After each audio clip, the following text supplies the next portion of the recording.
Hello and welcome to episode 186 of Dissonant Waves. My name is Domino. I have a new microphone.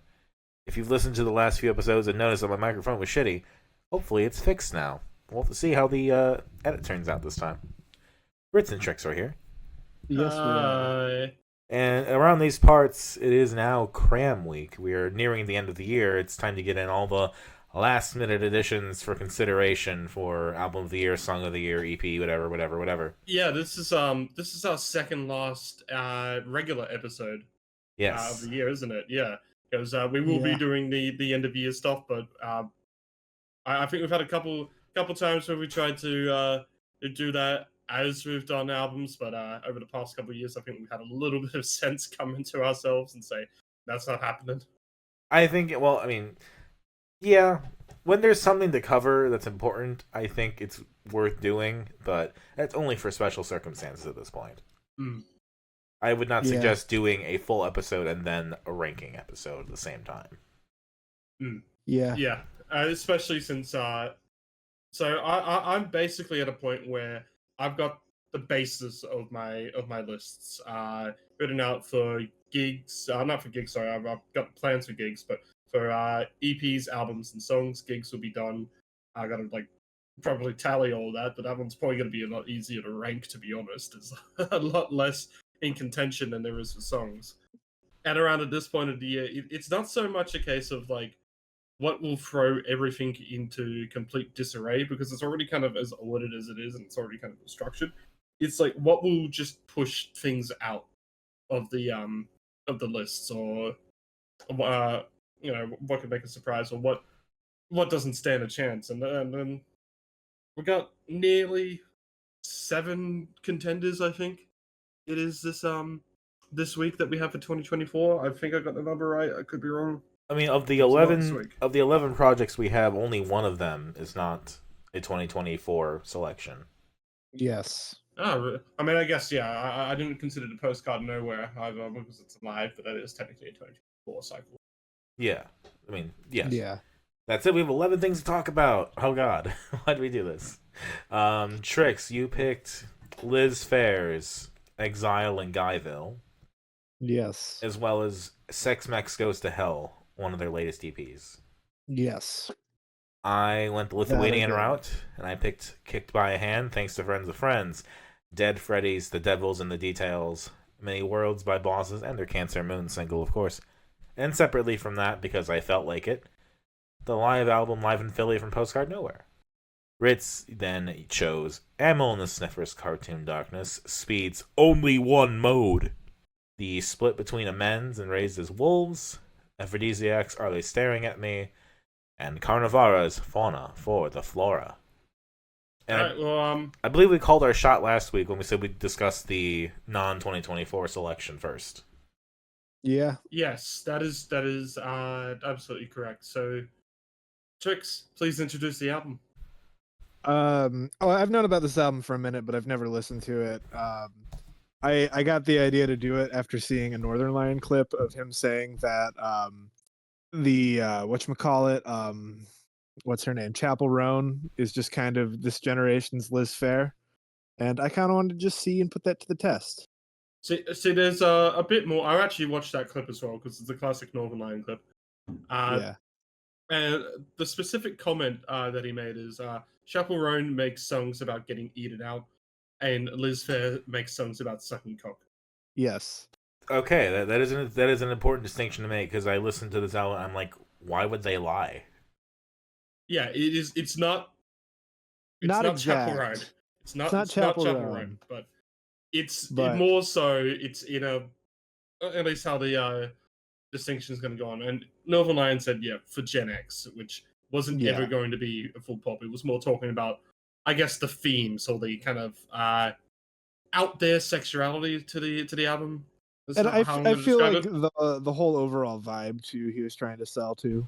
Okay, yeah. I can buy some of that. Like a song like Flower definitely has that. Yeah. I mean, there's Fucking Run as well, of course. That just, things in 93 that I'm like, oh, they could do that in 93. What the fuck? But, Now, there was one other thing that he said that I completely agree with. and it's how he talked about how it was a pretty long album because it was a fucking 90s album. Yeah. I actually really appreciate a lot of the sounds that are going on in this record. It has a lot of that kind of it's a 93 album on Matador. It wasn't quite a grunge, but it definitely had the influence and the scenes that were quite prevalent around then. Early 90s alternative was basically just grunge. Yes. And there is a bit of that vibe going into it, but it's not a grunge album. It has its own sound going into it, going in it, and it's actually kind of still holds up. I think the instrumentation and production on this album. Granted, I did listen to the remastered version, so that usually helps a bit for holding up. I'm not gonna lie, but that being said, I think it did hold up. That also being said, I don't think this album needed to be 56 minutes. No. I don't think any album needs to be 56 minutes except for maybe Dub Smoker. And even then I think it's only 55. I'm looking this up right now. Well, when we use the criticism of an album as too long, that criticism isn't an hour and 3. Yeah, that's right. Yeah, the criticism isn't that you can only make albums that are 30 minutes long, blah blah blah. We don't have that much memory. That's not what the criticism is. I feel like when we say something is too long, it means that the runtime is not justified by what the album is doing. In cases like Dope Smoker and stuff, you might easily be able to say like, "Oh, that is a lot of repetitiveness that happens," but that's progressions and stuff, and that's just how that type of music works. And in here, it doesn't have that same level of progressions, and not even really song to song. It feels like compare it to Mount Eerie, which is 80 minutes, and that felt completely justified in its runtime. And that's something that feels like from every song, it's at least doing something different with its sound or justifying a reason for there to be a different song, at least most of the time. Mm-hmm. Whereas here, I feel like this could probably be cut half. It's like probably not that bad, but 18 maybe tracks. Cut it down to like 40 minutes.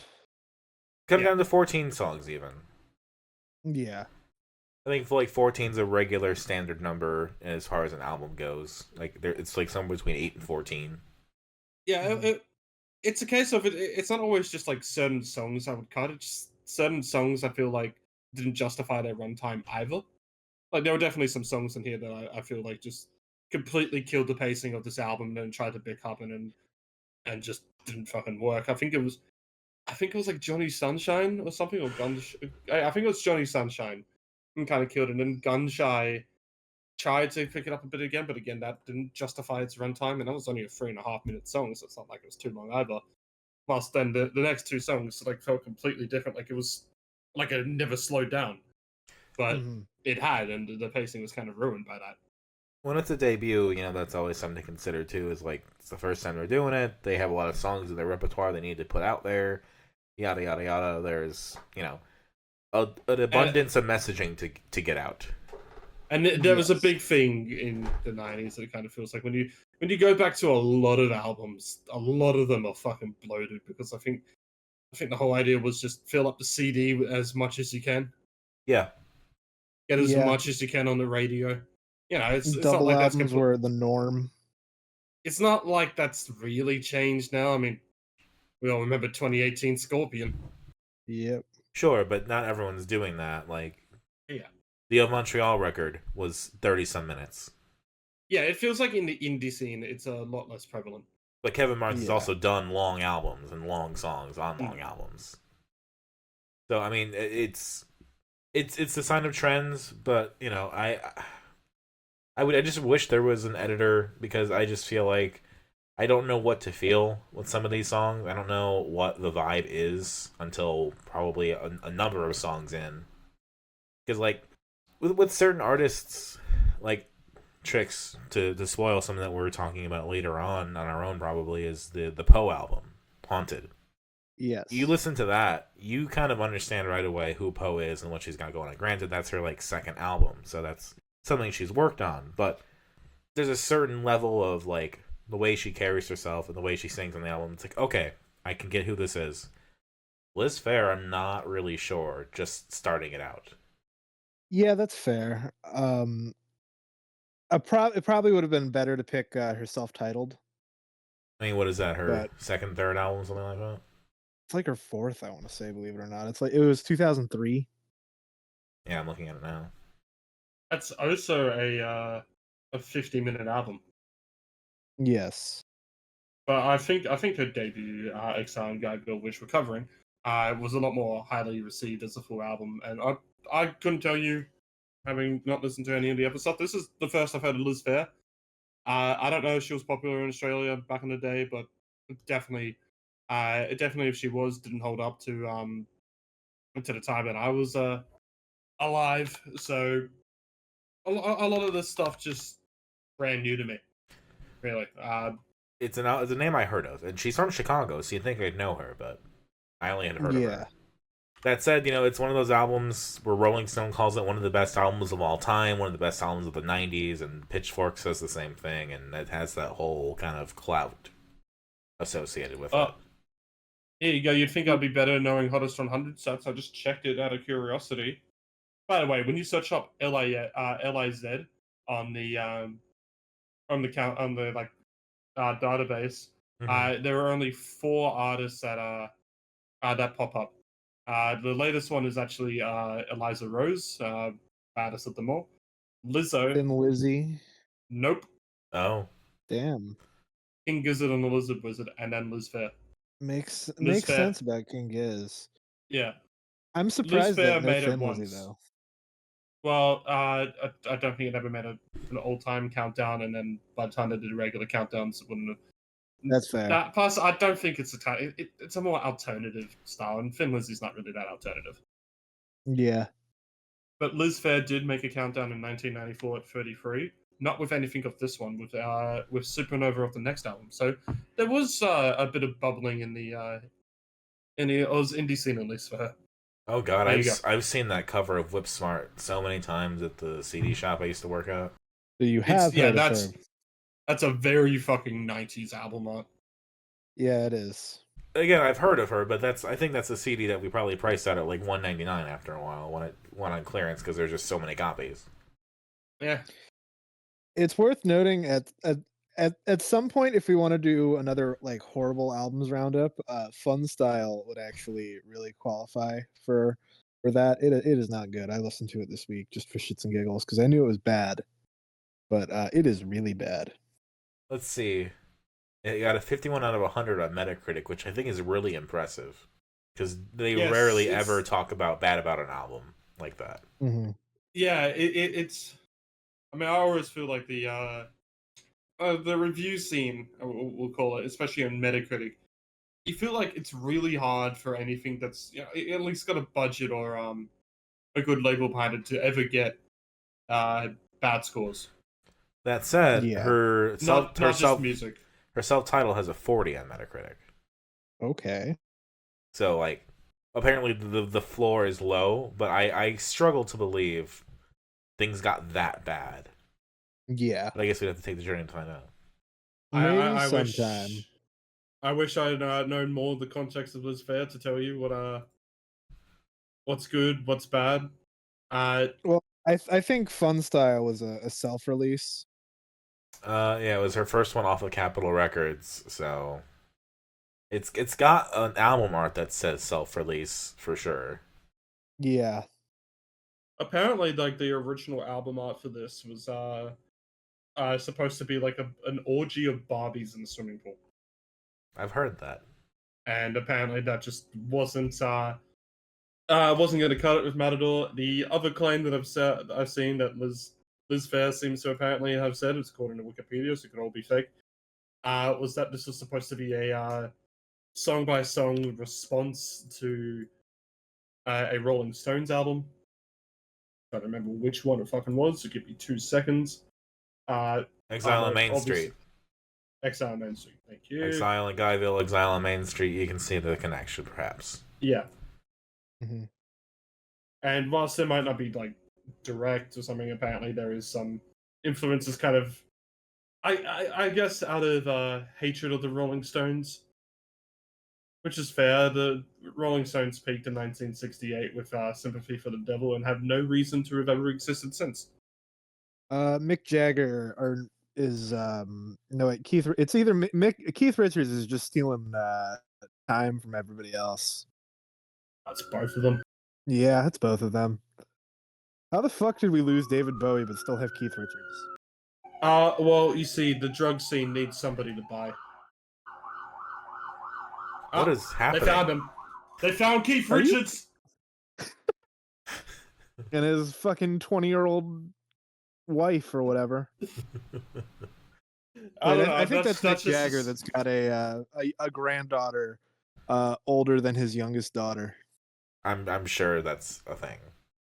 But I mean, I will say I do like the cover art of this one. It's very modern seeming. Yeah. It's just like a topless photo booth pic, and it's like, I don't know, it works. It's timeless. Yeah, I think like the most impressive thing about this album in full is like it feels like I would have the exact same opinion about it in 1993. I haven't really talked about my opinion on it. My opinion is mostly just that it's fine, but yeah, I don't understand the whole one of the best albums ever kind of claim. Like, I don't either. Like, it's good, but it's not that good. A lot of the songs just ring generic to me. Like, some of them are really interesting. Some of them have some interesting production. I do like Shatter, for example. Then following up with Flower, super interesting. Shatter is great. The wordplay on Fucking Run is fun, and Divorce Song is cool. But I'm talking about stuff done like the second half. The first half is very just kind of like, yeah, okay, sure. I don't know. Maybe. Yeah, this is one of the albums that Pitchfork did change to give it 10 out of 10. I mean, hey, no surprises. Like, if you dig it, I guess there's something to dig here.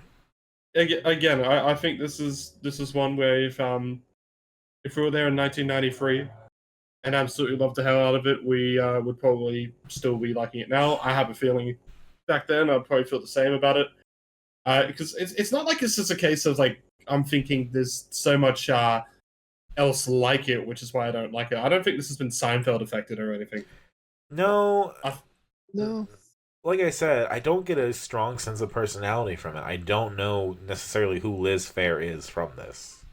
And I'm not saying it's like a requirement to be anything, but I always associate the albums that I really, really like with kind of like, oh, this also kind of informs my opinion and the identity of the artist doing it. In the Aeroplane Over the Sea tells you all about Jeff Mangum. Yeah. You can feel Kendrick Lamar on To Pimp a Butterfly. So, I don't know. It's a case of, I don't think this is even like a blender per se to do like a favorite or least favorite one. I think least favorite is just kind of one of those moments. Like, I can't remember song titles by heart because it's a pretty long slog to get through, and at a certain point you just kind of put it on in the background and kind of don't pay attention to that. So it's not really a blender or a cheese sandwich, but I don't really have a favorite moment of this nor a least favorite moment either. It's just like there's probably going to be some people who find those moments that I found sloggy to be quite calming and I get relaxing and enjoyable.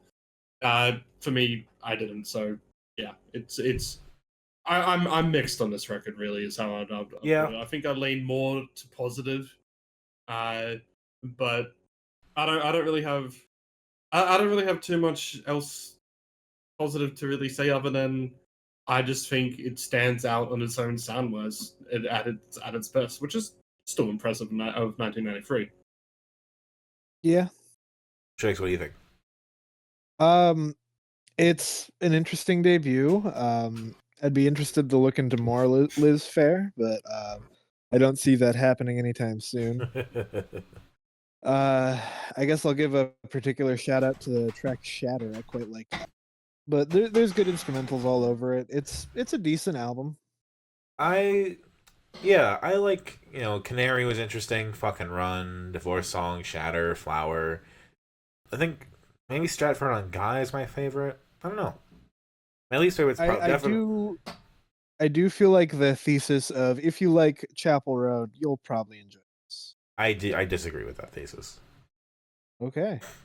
I agree actually, and I'm just gonna say why because I agree in a sense. I don't think today's I don't think like today's fans of Chaperone will necessarily enjoy Liz Phair. I think there is quite a bit of crossover in what the content of the songs talk about. That Yes. yeah, there potentially will be. But I think what's a better apt is like today's Chaperones fans are to then's Liz Phair's fans. Okay, I can see that. Fair. I can see that. Now that said, I did a special thing because I feel like this week is a great example of building a Tony Hawk playlist. So, all right, I chose a song from this album to be on the playlist, and it, my basic kind of criteria for this was if I'm playing Tony Hawk 3 and I'm dipping into Canada for a 2-minute just regular run, what am I going to hear and what's going to sound good? And I think the one for this album, Stratford on Guy. Yeah, that's fair. Right. Where are we moving to next? The Do other we have any Canadian artists? The other outlier is the live album.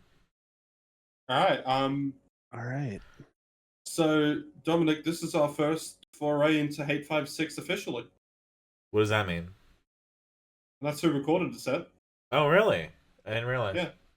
It's on the Bandcamp. It says thanks to Hate 56 for recording. And funnily enough, that will tie us into speed because Hate 56 is more well known for the hardcore recordings, but has dipped into other genres and adjacent. Emo is pretty adjacent. I read most of the Bandcamp page. I just did not recognize Hate 56, I guess, in that context. Yeah. Because I was like, this is literally the first time they played live music in the same room. Yep. And they make that very clear up front. This is our first time playing together, playing these songs. Like they practice separately, but here they are, all as a full band. And if we're gonna say, is this one of the best live albums of all time? No. It's very obvious. This is the first time they're still getting the Kinks kind of together. A bunch of the songs on here are still kind of solo anyway, so the full band isn't quite necessary. But the period where it goes from Rocket to Headless Horseman is the highlight of this set. Oh yeah, absolutely. I know. I love Rocket the most of that album anyway, but the whole changing it up to be a full band song this time. Yeah, and then doing Headless Horse and Horse with Headman in full is a daunting feat, whether you're new to it or not. But it's also the tightest they sound on this record. Yeah, when they dip into being the full band at like the 7.5 minute mark or something, that is like the peak. Yeah. Like it just kind of sucks that it's not like super recorded well. I would like it sounds like it's an iPhone recording or something. Oh, Hate 56 fans are gonna kill you. It might be an iPhone recording. Who knows? We do know because it's a full audio camera setup. It doesn't super sound like it to me, or maybe it was just my setup not reflecting it well. Hate 56 live recordings aren't always perfect, and to be honest, like most bootleg recordings that you get in this style, you're not going to get that great. Right. So this has that kind of same.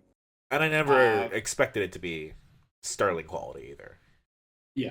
It was released like the day it came out that it happened.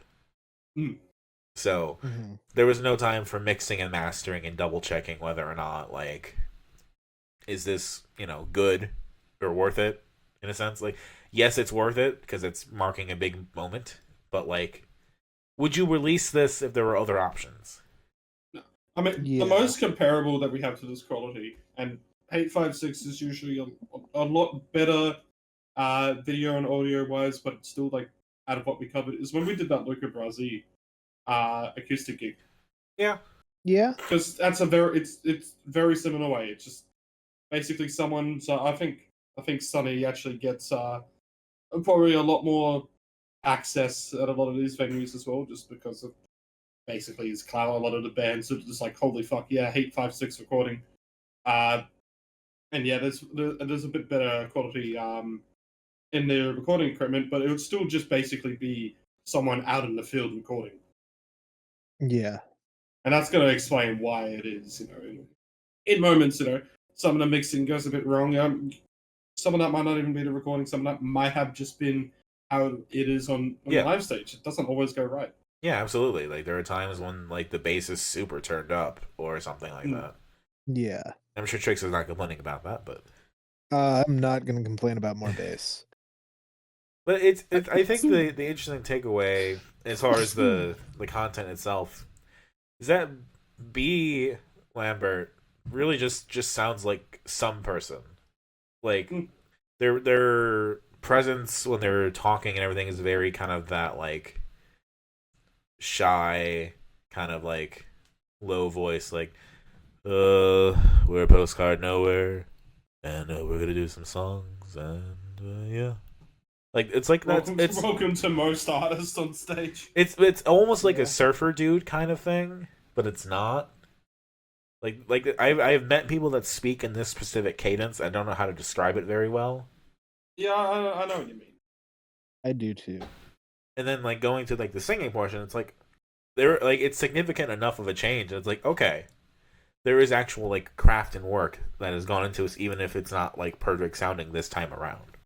So I think like at least listening to what he's like then and then what it becomes in the moment is like a nice contrast.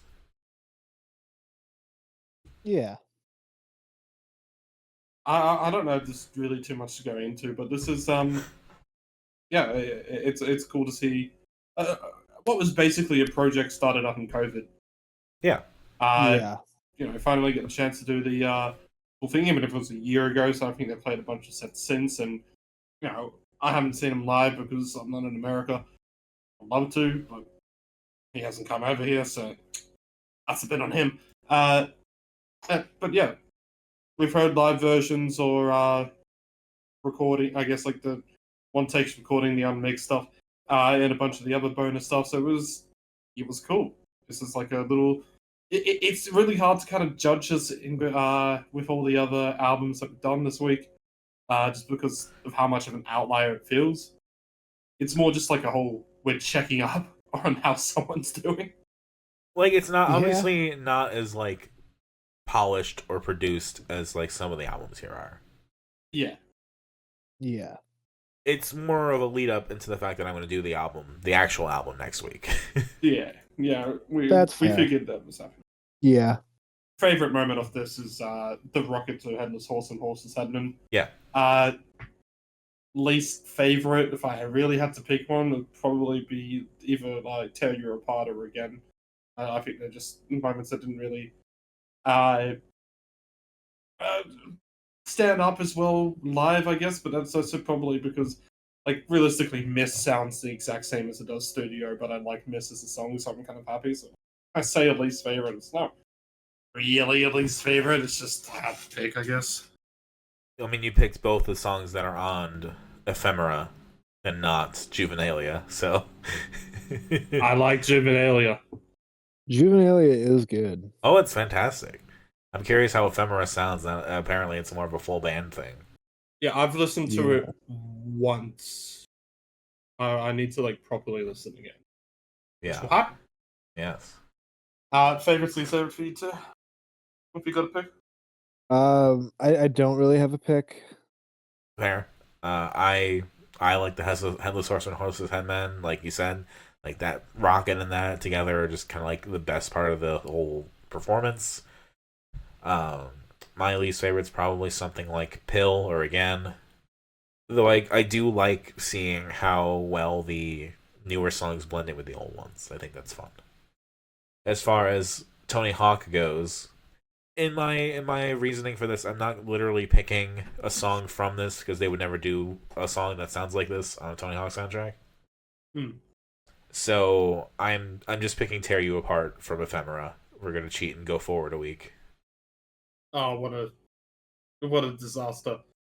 Well, I mean, speaking about not to be the Tony Hawk nerd, but on Tony Hawk Underground, they had a couple live Kiss tracks. I mean, that's Kiss, though. They sound Yeah. clean and they sound polished within an inch of their life, no matter what. That's fair. Now, speaking of moving forward, what are we picking next? Trix, you pick. Okay. Let's go. Shit. Let's talk about one of Ritz's or Dominic's picks. Let's talk about Dead Freddie. Really, we should talk about both Kicked by a Hand and Dead Freddy probably together. Yes, yeah, because otherwise I'm just gonna have nothing to say. So, like I said, this is my pick because I know RJ, the singer of Kicked by a Hand. I had seen the project around, but kind of like with Mitchell and Weekend Run Club, I did not really pay attention. And I listened to it, and I thought it was good. And I went to the show, and the show was great. They played a Chicago cover that made me reevaluate my opinion on Chicago, the band. So that was something. That's good. And then when I was talking to them, and they're like, yeah, I do a podcast. And they're like, you should check out my dad's band. My dad also does a band. They're all around Chicago. Dead Freddy. And like, I was considering, like, well, we could. I don't know. And then I was thought about it, I'm like, fuck it. Why not? You know what? This is something that I think we have to savor because we have done some criticisms of DIY before into indie. I usually don't like doing it because I feel like smaller artists should be. In a sense, constructive criticism is always necessary. Don't get me wrong about that. Yes. But I can't lie and say I don't take pleasure in the chance of getting to insult someone's dad. That's fair. It's so wild of a thing that we're doing, and it's kind of funny. I'm down for it because Kicked by a Hand. I'm not. It's not actually taking like any real challenge into my end of year lists at all. No, I'm But not expecting I do it necessarily to. But I do appreciate it. I actually think it is quite a little fun little album that they're doing, and it's cute. They actually got some pretty tight instrumentation happening in there. The vocals are actually really lovely to hear. Mostly compared to the Dead Freddy's, which I just felt like was none of that. And like, we've never had a parent-child double teaming thing happen. I don't think we'll ever have it happen again necessarily. So we had their father's albums. No. Remember when we did LMFAO? We had the uncle nephew. But they were the same artists. They wasn't two separate artists. I don't know. What I'm hearing is I got to find one of my father's albums. Oh yes, I know he's got one. Then yes, and record a new album myself. 100%. And I also will say, if RJ is listening to this, like, I do genuinely want to talk about a lot of different types of music, and I do like to talk about music and host music and bring it up to the panel and see how it goes. I am never going to guarantee that things will be 100% copacetic, positive all the time. That's just how. Yeah, it is. we have a couple artists in the history who have asked never cover us again, and we even had one who's like take us down. So, and I mean, that's not even saying that we were necessarily negative about it, but that's just how it goes sometimes. No. Yeah. And in the case of this, I'm not even really. I don't have much to be negative about the Kicks by a Hand. I think it's very like it feels weird to say that about ska because ska is not a simplistic genre at all. But it feels like a pretty bog standard ska release. I don't think it's there's kind anything. of paint by numbers ska. Yeah, there's nothing that really screams like, oh, this is what sets us out. But it's not like every album that ever gets released or every DIY band that you have to enjoy has to be completely different. And you know what? This one gets a pass to me in the first 19 seconds for using Homestar Runner, so... It's the thing of... I feel like there's so many artists out there, and some that we listen to, where you open them up for the first time, and you listen, and you're like, why do you want to do this? What are you doing? And it's part of me is always at least like, oh, this doesn't sound terrible, this doesn't sound oppressively generic, so I'm interested in it. Yeah. Like this has style, this has passion, this has something going on in it that at least talking about Liz Phair, like I can understand not knowing, let's pretend that I don't know RJ for a second. I can get a better sense of who RJ is as a person. Yeah. Well, the one thing I thought about when listening to this album, have you seen that clip that was going around on fucking Twitter where half of the people who are attacking it calling it cringe and the other half are I know defending the it, saying exact it's fun? the woman's The wearing ska band. suspenders. Yeah, it's the full ska band I doing the know the- dance. Yes. I have Yeah. no idea what this is. I know the exact video. I could not tell you the contents of the video because I skip it every time. But I know the woman is wearing a dress and or a skirt and suspenders. Yeah, it's like a full ska band, and they have like this whole choreography happening during their set. The actual music sounds like pretty just bog standard ska as well. But there were a bunch of people who were attacking it, calling it cringe. For I guess the sake of they just don't like what seems to be the actual. I'm on the defenders. It looked like they were generally having a lot of fun with their set. Yeah. Like I would happily. I don't think I would ever be keen to see that band or listen to that band studio wise, but you know they coming around live and stuff like that, and I got the free time to check it out. I would fucking check it out easily. It seems like it would be just fun, and that's what I get from this. That's the vibe I get from this band. I don't think I will say I appreciate this album for reminding me that I enjoy ska. Yeah, I mean, because I forget that sometimes. I'll be honest. I mean, I'm probably spoiled by having seen Jeff Rosenstock, and that was just incredible. And that still uses a lot of that ska influence, and I think that's just a better direction for it to go. And I mean, obviously, Jeff Rosenstock is Jeff Rosenstock. I don't want to just dismiss this band because they're not him. I think that's well, damn. I think they came out as non-binary. I've got to remember that. I can't remember if they still use him, but we'll worry about that later. I will check his Twitter while you do that. Regardless on that, I don't want to dismiss a band just because you're not the big name in it, and I'm not going to do that for Kicked by a Hand. I think really it's just a case of there's not really much to latch on creatively with these songs. I think they seem to be at least personal to the vocalists. It seemed like the stories that I was hearing on this, or a lot of the topics on it, seem to be quite written from the perspective of the singer, not from any other just random bullshit, which it's cool. It's always great when you have an outlet for these for anything like this.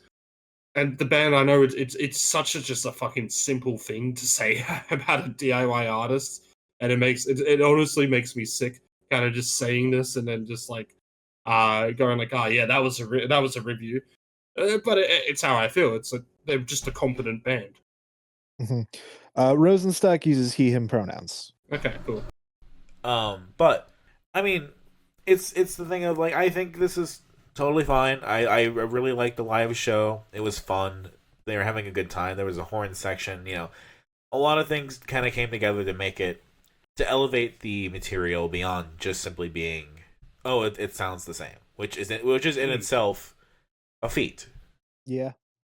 But I think there is a potential to have more come out of this.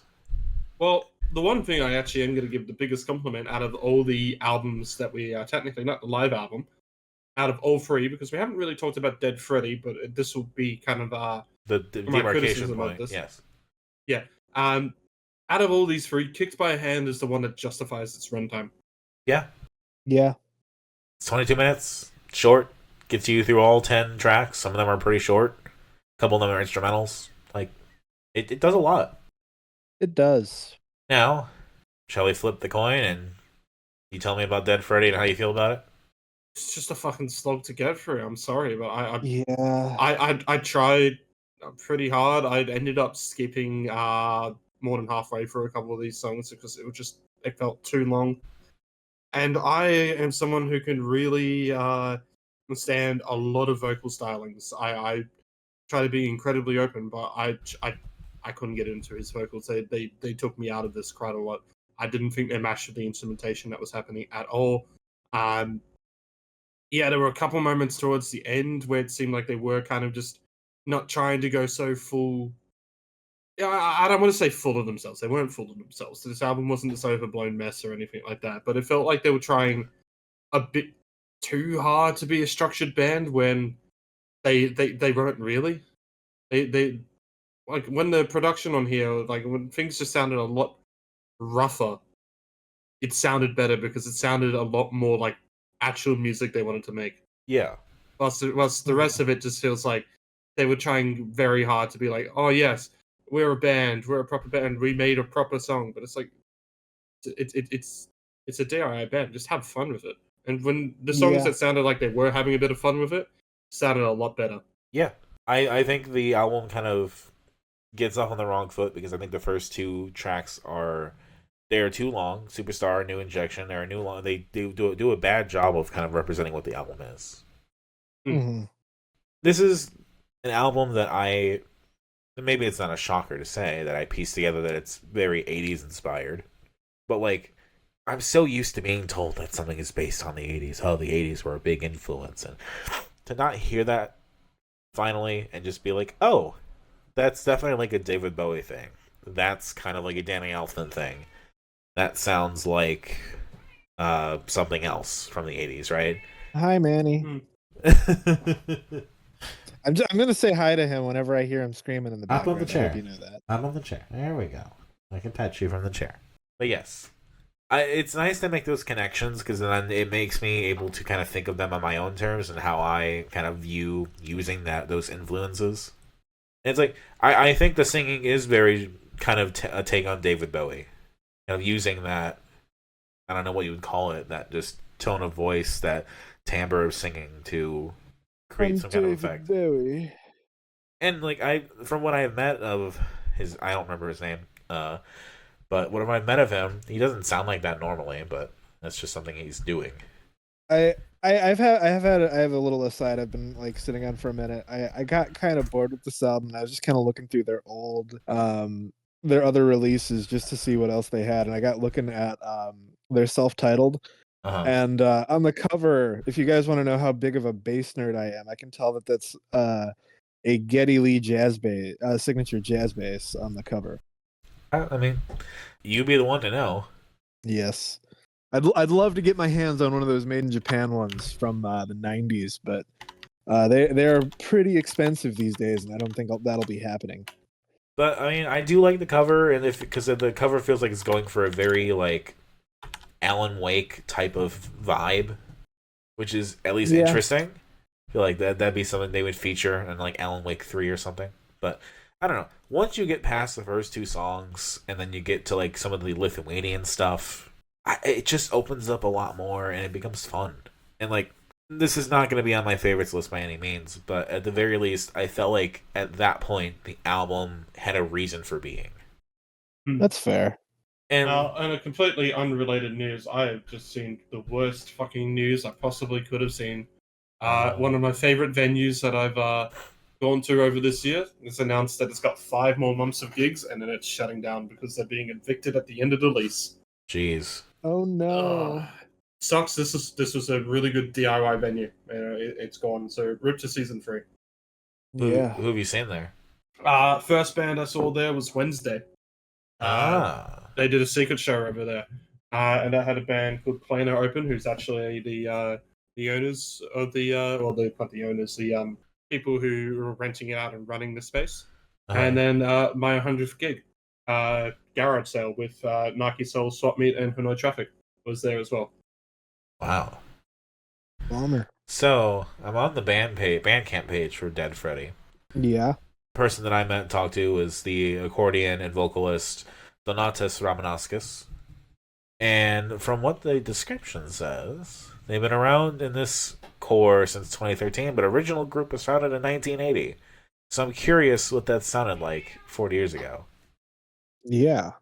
Or like, you go first. I was Like, saying I had nothing to say. I was gonna say, is that like a literal thing, and they just kind of played around and never released anything, and just came back together later in life, or is that more of a talking about their influence? Yeah. I don't know. What I mean, that's really all I have to say. Like, I do wish it was better. I didn't completely dislike it. Like I said, I think the first 2 tracks do a bad job of introducing the album, but then it gets at least more fun. Yeah. But I mean, for Kick by Hand in this, I do have Tony Hawk tracks. Clarissa Explains It All Again is definitely the Tony Hawk track of Kick by Hand. That is something that RJ also pointed out during the show. And for Dead Freddy, the last track in Heat, I feel like is something that could pass the vibe test of a Tony Hawk soundtrack if we were doing that. I don't really have a favorite or least favorite of the Dead Freddy. I think it's just a case of it's really no real favorite of it, but yeah, that's just how it is. Off Kicked by a Hand, favorites either something like Great Conversationalist or PT Loser, or Cash in My Car. You know, those had some moments in it, or they had some cute kind of catchy hooks in it. Least favorites probably something like Never Leave Me Alone in Ira, or This Is Tomorrow. They're just a bit more the kind of forgettable moments of this. The true favorites actually Laser Limes because I'm a Homestar Runner fan. Yeah. Yeah. Thanks to Friends of Friends, I like Clarissa Explains It All Over Again. Great Conversationalist is catchy. Gatekeeper is a fun ending. I think that my least favorite's probably Never Leave Me Alone in Iowa, I would agree. And then as far as Dead Freddy goes, the first two tracks, least favorite by far. But like, Boksumanim is a language I don't understand, but can at least get the vibe of. It was interesting. You know, it was at least something that was new to the palette. So I will honorarily give it to that. All right. I'll go cheese sandwich on Kicked by a Hand. I like ska. I always forget I like ska. I should listen to more ska. Speaking of my father, he fucking hates ska for some reason. Go ahead. I was just gonna say, and for Dead Freddy, I'm not gonna no favorites, least favorites. Not really a huge fan. I will acknowledge that there is a rock accordion. That the other influence I was thinking of was Weird Al. So yes, I acknowledge that. Accordion can be done well. I don't think it's done terribly. Like the third track, Kaip Grazu Mishke. I don't know if that's how you pronounce it, but that had a notable accordion in it, and that was fine. It was more of a bar song kind of thing. Yeah. All right. We got those two down. So why don't we turn the page and go to one of Ritz's picks, because we've not done any of them yet. Nah, we haven't. No, we have not. Let's start with the weird country one. Yeah. Amends / Racers Rules. Yes. Yeah, so not gonna lie, I kind of picked this because Mirror's just been on my playlist constantly, and because that song was a fucking banger. Mirror's great. Yeah. I looked in the mirror, I thought I knew who I would say. That's the Tony Hawk selection of that EP, obviously. Yep. Yeah. And then right afterwards, it's just so if Homer's Where is country emo, Amends is emo country. Yes. A lot of country is just emo country. I don't know if you realize this, Ritz. I don't think the songs about losing your car and the divorce or whatever make it over there, which good for you, I guess. I don't see Ritz even acknowledging who Tim McGraw is. No. I know of the name Tim McGraw. Ritz, I have a question for you. No. Do you think my tractor's sexy? What is tractor a euphemism? No, it's literally just about then no. tractors. If tractor was a euphemism, I'd say yes, but it's not. So Do you think that a modern country artist would be able to pull a double entendre about tractor for penis or something like that? I didn't say a tractor was a penis. It could have been anything, honestly. I don't know what it was a euphemism for, but I just wanted to give you a compliment. Fair enough. Is that too much to ask, Trix? I'm again reminded of the classic R. Kelly song, You Remind Me of My Jeep. What's the Queen song about fucking a car? I love my car. Yeah. So Mirror's great. Yeah. Overreacting is great as well. I think both Razor's Rules songs off this are fucking great. Yeah. The Amends songs, I don't really fuck with the first one, but the second one's alright. That's how I feel about this. You said it. Yeah. Although Amends have a great live set because every time it ends, the frontman always ends up with his end tag of "Tell your mum I said hi." I like the art for the cover. It's very like 90s clip art, but someone actually drew it kind of thing. Actually, the other funny thing, I was at Waxahachie last night, and two of the members from Amends I could see in the crowd as well. So you know of Amends? Do they sound like Yeah. this always? Is this just their sound? They're a bit heavier live, to be honest. Because like Alright. I was surprised that they sounded so. They Not- did a Tiger's Jaw cover when I saw them last. It was The Sun, so it wasn't like it was one of the softer Tiger Jaw songs. I guess they just have range. They can sound more like modern mainstream country. Yeah. Yeah, it's it's a weird split, honestly, and that's what makes it interesting. Even if the Amends songs probably don't come out with like the better taste out of the two. Yeah, it's more of a like, why would you mash these together if you didn't know they probably at least ran in But the they- same scene? Well, yeah, they did a tour together. That's where I kind of discovered this split because I went to a show on that tour Makes sense. Yeah. at a car park. It was fucking great. You know, car park is just a really fancy way of saying parking lot. Well, this is more the loading dock. It just sounds cuter to say car park. Yeah. Like how you But- guys call fanny packs bum bags. Yeah, we call a lot of things a lot of things. Yeah, it's an interesting split. It's not like at least you can tell which band is which. You know, there's enough yeah. enough Oh, yeah. splits out there, which is like, what the fuck? This is just the same band. But this is straight up like, no, they're both doing their own different thing on here, and it's I like it, even if I'm not fully in love with every song on here. Yeah, it's an interesting split that exists, and the best song off it is Mirror because holy fuck, that just goes off. Oh, it does. No least Yeah. favorites. I mean, I guess the country song is just least favorite out of principle sometimes, but like even Yeah, that, it's not poorly produced. That's Yeah. pretty. It's a pretty clean one. So least favorite is unfortunately there aren't no rains on this one, but yeah, if you like a bit more standard country in your emo splits, you're gonna be a happy person. And favorite Oh, is yeah. Mirror because just fuck yeah. Yeah, Near fucks. overreacting is fine too. When you Yeah. forgot to do me a favor, whatever. I don't hate the country songs on here. It's just I prefer the regular, or not the regular, the non-country. it's worth saying as well. Amends is a Western Sydney band, whilst Raised as Wolves are a Wollongong band. So a bit of distance between them, but mostly in kind of scenes that are they would have been overlapping quite a lot. Not only is there distance between them, there's an entire country between them. Yeah. What a shit joke. I got a new microphone just for this. Yeah, fair enough. All right, what are we doing next? Keeping it light and simple. Sex Max goes to hell. This is a fun one. I've been kind of paying attention to the Sex Mex EPs and singles as they come out. This is just kind of a collection of all the singles that they released this year. As They've is been- tradition. They've actually been like doing some shit under the hood. Like none of the like Sex Mex volumes are available on streaming anymore. Yeah, I've noticed. I still have 3, so I'm glad about that. Yeah, and I'm sure they're still on Bandcamp. But yeah, this is just 4 of their songs that came out this year. Do I have That's all right. 23? Look, I do have 23. Yes. Yeah, I mean, it's still on streaming too, or on Bandcamp. If you ask me what I'm going to listen to, if you compare it to the Amends side of the split and the Sex Mex, I'll probably pick the Amends stuff. That's how I kind of feel like this is alright, but it's. I guess I'm again, the only doesn't- one who's really hot on Sex Mex. No, Yeah. I like this. I was reminded of the what was that EP we did last year? That was like the weird gob super chunk guy. Macro. Yeah. Yeah, Mike Matt Kroll Kroll, and yeah. Matt Kroll. Yeah. It just reminded me of that. Same kind of production, same kind of like weird off the cuff, really quick. Like to me, like the EP is just "You Belong to Me." That's just a hell of a song. I like it. Everything else is I like, like fucking it up.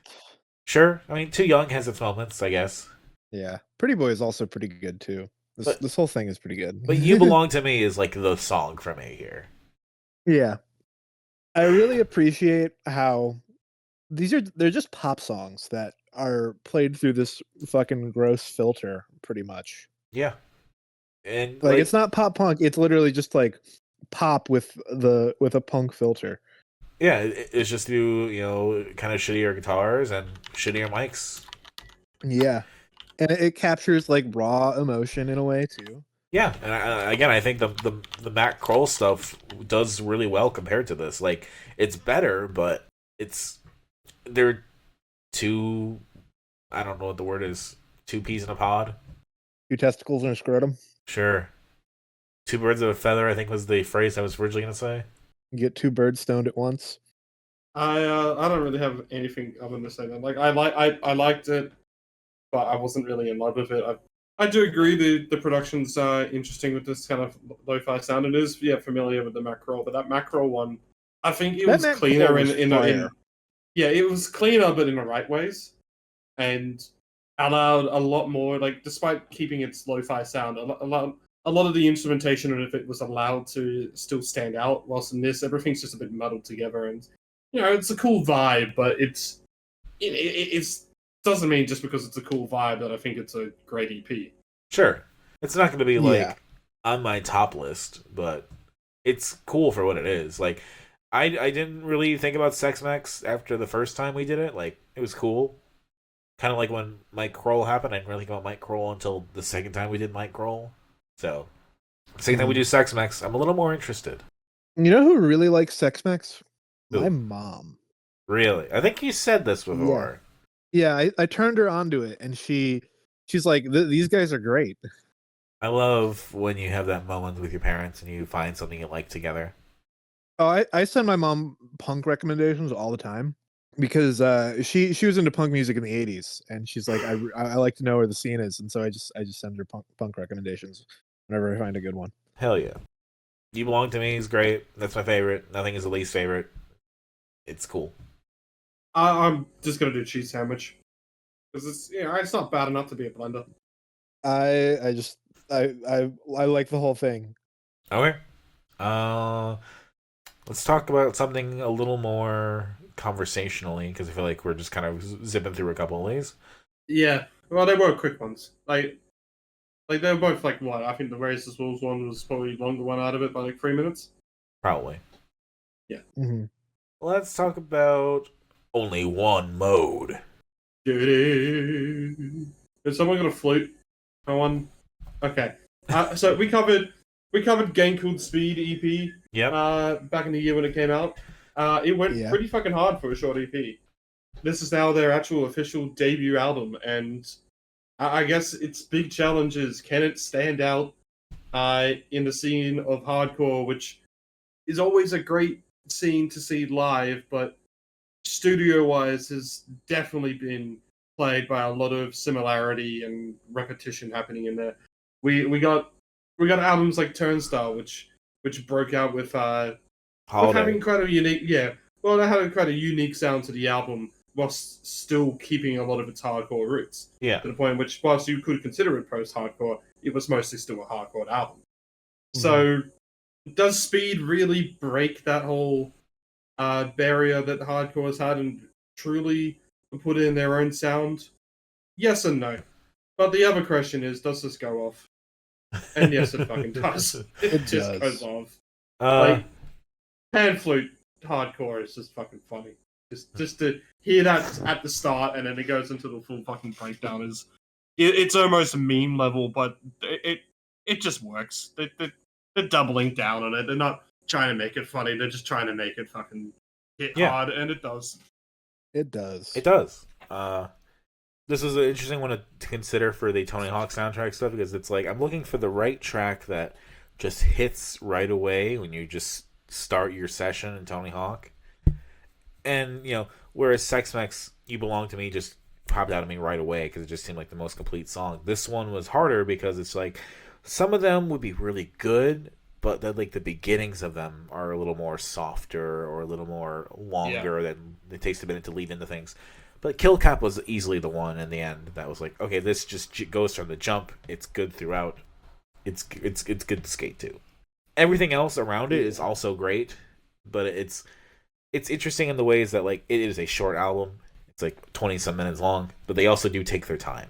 Well, they give it a lot. One thing that they said when they did the EP was that they went into the EP making it as if it was an album, knowing that it would still be an EP. Yeah. And you had to now go with that justification. It's like, what's going to happen when they do the album? And they've made an album. This is not a collection of songs. This straight up, you could listen to this start to finish, and yes, you'll be able to tell at some moments where there's a new song hits in, but there's some really fucking good flow in between tracks. Yeah. Yes. Like literally the first switch up here is fucking seamless. I thought it was still the same song the first time I heard it. Yeah. And that's kind of incredible, seeing as Real Life Love, the opener on here, that goes through a bunch of different progressions as well in such a 3-minute track. Like, it's short, it's only 3 minutes, it's pretty short. There's no long song in hardcore, really, anyway, but that's the thing. It's like, there's quite a lot of moments in the songs in here, and a lot of them are fucking just great. Like, when the pan flute solo happens in the first test. It's recalling the first one, so it's kind of like, oh, Yeah. there's connective tissue in the album. Look at that. And yes, you could say sinew. I think a fair criticism would be sometimes to say that some of the lyrics are a bit, generic in its way. I mean, the first test say "fuck the rest." Yeah, it's not exactly the most thought-provoking piece of literature out there. Now, don't get me wrong. It doesn't mean that it's a bad line or anything like that, because the way that it's executed on the track, yeah, it's quite fun to sing along to. I can imagine. I wasn't there for the live show at Sydney. From what I heard, it went absolutely fucking off. Although a lot of people were pissed, and at the end more, because the barrier did go up. The end more fucked over speed, and made them put a barrier up like 5 hours before the set was supposed to begin. Which, well, it's not for hardcore. That's not really a thing. And there's I've seen shows at Crowbar where the bands would just encourage people to jump past the barrier and just get on stage and stage dive from there.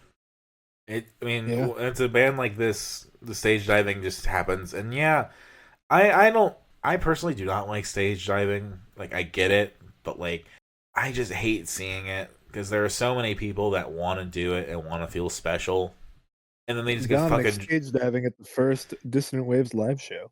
And then they get fucking dropped, and it's just like, oh my god, are they okay? And usually they are, but like, with hardcore, it's a bit. It's not quite like a fucking random rock show where it's just one dickhead doing it. And in hardcore, a lot of this it's a different crowd. Different crowds have different rules for how the mosh works. Usually, there are rules that will stay the same, like don't fucking inappropriately touch anybody. Absolutely. That doesn't change for any set. Although I will say, one of the greatest moments. I didn't see it, but I got heard of. It was at a gig. I was too busy focusing on the band. But apparently what happened is, was that Sound Geyserbock, a death metal concert here, I think, in that kind of death metal sound. And that's got that whole moshing happening, people stage diving, all that. Some dude tried to make a very inappropriate move on a girl, which unfortunately that can happen at any gig that you're at. But fortunately at this gig, it took 2 seconds for somebody to notice and fucking deck the cunt. Good. I mean, as far as the stage diving and all that goes, like, I don't know. I'll be at Your Arms Are My Cocoon, and Tyler Oda will be stage diving with the rest of them. That also doesn't mean that everyone's gonna be nice and catch everybody, especially if Tyler had just gone, right?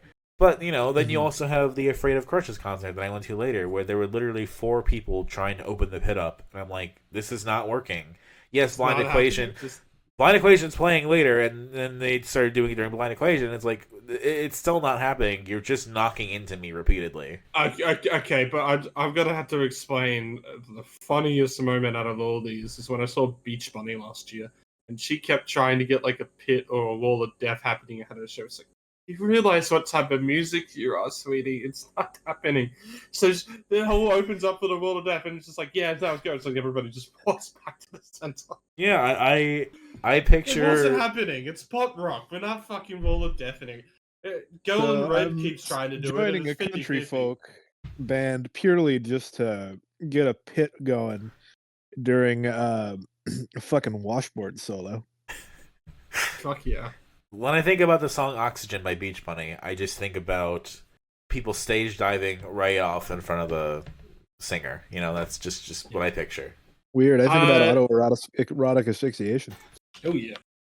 Who was playing? I was at the High Viz show, and I was trying to think who the opener was, and that was great. Where one person tried to stage dive. It was so small of a crowd that I didn't They were coming towards me. I walked out of the way. I wasn't there any other one. He walked out of the way, and just his friend just basically said, "Fuck it, I guess I'm catching you now." And that was the one that was a bit more. It was during a band called Suck.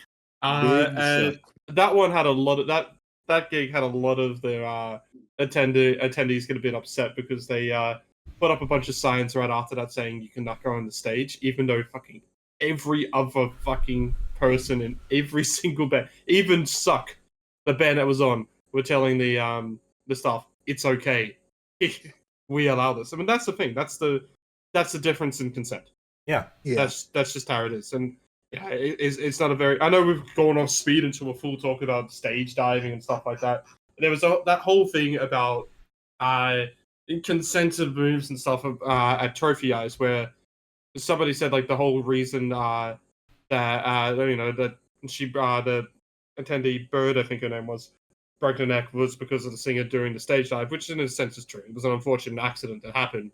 But the big claim that was trying to go around was that stage diving was not a consensual act ever.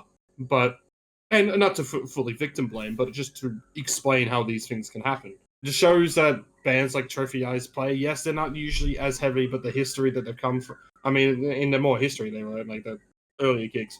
As you can tell, I'm trying to think of words as the police are telling me to wrap this up. I think it's important for bands to telegraph that they want that stuff. When they say, let's open the pit up, when they encourage people to stage dive or something, I think that needs to come from them. Mm-hmm. Yes, that is definitely important. You can't always just assume that everybody will know the full rules of everything like that. I mean, one of the greatest Ask Reddit threads I've ever seen is, what is the unwritten rules of an orgy? And the top comment was probably the most insightful, where it said, if it's a proper orgy, the rules aren't unwritten. They're written completely down, so everybody fucking knows. Yeah. On the topic of orgy, have I told you guys about my coworker who we're pretty sure is trying to organize an orgy based with a lot of the cooks in the restaurant? You mentioned what a Christmas briefly. party. I don't think I've mentioned it on the podcast though. No, you haven't. So basically, there's this woman we work with. She's a server, and she keeps trying to suggest that myself, another cook, and another server, we all get a hotel room for the night and get fucked up and play board games in air quotations. And the rest of us have just kind of pegged that she's trying to organize an orgy. You got me pegged. Anyway, back onto speed. I think it's just such a poor thing to entice you with board games, and of course you're going to be bored playing those games and an orgy. No, here's the thing: the server and I were both big into Settlers of Catan, so we'd be bringing a copy of that and just being this like, is sex chat now. Fuck, we're not fucking. We're playing Settlers of Catan. But you're doing it on the back on somebody's back who has the board tattooed on their back. You can't tattoo a Catan board. You can sure try. It's different every time you play. It's made of tiles. That's when you go to the Polycule and they have the other set, a bunch of other rotations of it. I don't think you know how to play Catan. I have played Catan. He's there for the orgy. You flip over the pieces in their water. Now let's flip over this chat back to speed. Come on, we've got music to talk about. We've been chucked on sex for the last 10 minutes. Sorry, we only have one mode. All over again. We have only one mode. Right. To quick wrap this up, because I think this is another one which is it's not actually that much into sorry, I'm just getting a bunch of messages on my phone. I'm going to tell people to fuck off. To actually go into the instrumentation is very what you see is what you get in the first couple songs, but it's also a very short album, so that it doesn't overstay its welcome. It goes fucking hard. Its main kind of draw is Speed are structuring their songs not in such a unique way that they stand out in that way, but in a way that they know how to just fucking go hard with. Yeah. It's definitely the sound they want to fucking go with. And it's a fucking great 22 minutes because of it. Yeah. And we've had things that are 22 minutes and feel long. But this week, this and Kicked by a Hand both feel short. That they do. I have no least favorites off this because I don't think I can give a least favorite off this. It's actually 24 minutes. I got that wrong, but okay. A favorite off this is the first test. That just it's yeah. Is it cheesy? Yeah, but it's cheesy in the right fucking way. That anything that's cheesy is great when it's executed well, and that's really fucking executed well. Yes. I like Kill Cap. I like Real Life Love is fun. No Love But For Our Own is a great one. But like also the way the songs flow together can't be, undersold either. Oh, I know No Love But Our Own flows in Only Foes flows in the first test. Like that kind of achievement is always worth mentioning. So that's cool. No release favorites. Favorites for me, I'll say the first test and no release favorites. All right. Someone else pick something. I haven't picked anything. What have we got left? We've got bosses. 3 of my picks, and yours. Yeah, bosses and your picks. Well, I guess we gotta go. I think we know what's probably going to be like the 2 big ones that we talk about. So, I guess let's bite the bullet and go to my friends' picks. So which one do we want to start off with? Pop rock or more classic style rock? Let's go. Let's go. What did you say, Trix? What was the answer? You cut out. Why do you do this every time? Do it. Do it. Oh god, she actually... Big media did not want us to pick... Trix, come back. I'm back. My dongle is fucked up. As you gave the fucking answer. I thought we got off the sex chat. No, my fucking headphone adapter. Trix, what's the pick we're doing? Pop rock. Pop rock, Aphrodisiac. Alright, so I'm not the keyboardist for Aphrodisiac when my friend was like, hey, my friend's in a band, let's go see him. And that was the first time I ever saw Aphrodisiac. And then I've gone to a couple gigs with some of the members of these bands, and they're nice people. And yeah, I think they're a uni band from memory. I'm trying to think of all the stuff in here. That's about it. Yeah, JMC band. Finally got in space into a proper studio to record an EP. They've had a bunch of songs that they've had for a while, so it's good to see some of them got into the recording. Actually, the first time I saw them, they had a couple covers in their set mostly. So it's changed to this is like the full band that they're doing now, and that's the intro to this. They're young. I can't give you that much. I actually can't give you that much more information. This is probably like most of their first bands, if not their first band. All right. But you know what? I like this. Yeah, it's really well produced, which is what surprises me about this. This is really clean. Yeah. Mm-hmm. Both of these bands in your realm of friends, I think are both pretty solid. Yeah. And it's probably not fair to say DIY with these because I think they've actually had some I don't know, Aphrodisiac might be a bit more DIY than Carnivara was, but in a sense they are still all that. They're not signed to any labels or anything. This is all full independent releases. But they figured out how to replicate the indie polished sound. Yeah. Like something like Make the Call just sounds like a song you would hear on the radio. It's a very lush kind of production that's happening as well. Like the first proper opening note to this album is on Asphyxiation. Yeah. And that is very dreamy in the synths that are happening on, which is a sound that you have to do cleanly or else it can really ruin that. So it's pretty ballsy to go for that kind of style starting off. But you need to impress. You need to tell people who you are. Yeah. You know, it's not like this is the first time any of these people have picked up a guitar or an instrument or anything like that. Like I said, this is a full uni band, and this isn't a uni of like, oh, they all went to do a writing class and out of this. No, it was a uni that focused specifically on music creation. So they spent a bit of time learning how to do all this stuff. That's how that works. Yeah. Yeah. And yeah, you can definitely tell there's the youngness in this band coming out. Like a bunch of these songs are very kind of standardly structured. I can't say a lot of the ideas thrown around lyrically on here as well are blowing me away. No. But it's very tight for just for any EP that we've covered this year. Actually, we've covered a lot, especially in the punk scene. So it's a bit of a different vibe to go for this, and yeah, it's. I know I'm going around in circles here, but I guess I am kind of shocked, especially with a lot of the other self-promo stuff that I've covered. I know this doesn't really fall under self-promo because they haven't done it in that way, but still, regardless, it's very clean. It's sounding like a band that, whilst aren't up there with the best of the indie rock or anything like that, are definitely showing that they want to be up there. I mean, we listen to a lot of Australian DIY, and we're very used to "We Will Look Back at You and Love You Forever." Yeah. Yes. So when we listen to completely different vibe, but when we listen to an indie Australian band that has normal sounding production, no big tricks, we're all just like, wow, it sounds so clean. Yeah, that's it. It's like, fuck. What else are we supposed to say? We've never gotten this far. No, we haven't. Shit.